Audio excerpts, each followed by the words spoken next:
අපි එන්ට්‍රන්ස් එකෙන් ආවා. පහ කියන්නේ මොකද්ද? සාමාන්‍ය බටර්ෆ්ලයි මේකට යන්න පුළුවන්. මල්ලි මේ ළඟ තියෙන්නේ මේ ටික. මේක උඩ පහ තුන අපි දැන් එකේ ඉන්නේ. පහ දෙක කියන්නේ මොකද්ද? දෙක කියන්නේ සිතු උයන, තුන කියන්නේ කොහොමද ගස්වල හතර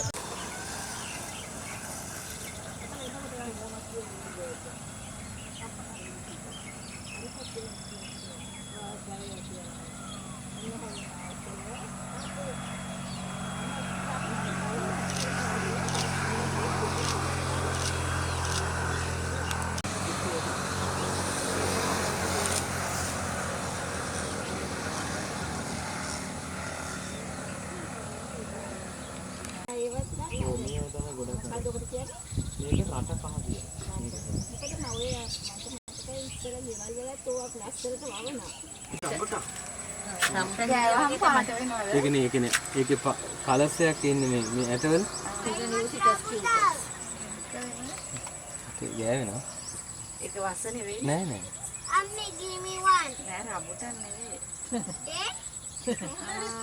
වලි වේ it's a cute මේ මයෙන් පාවිච්චි කරනවා එන මේ ගෙඩිය ඇතුලේ තියෙන ඇටයක් ඒක නිකන් කලස් වෙනවා ඔය රතු පාට ගෙඩිය කරන්නේ හා එපා ඊට කරන්නේ කටු සාධාරණ කියනවාද ඒක මොන හරි ගානක් ඕවා වහ කියනවා නේද වස්ස කියනවා නේද නැද්ද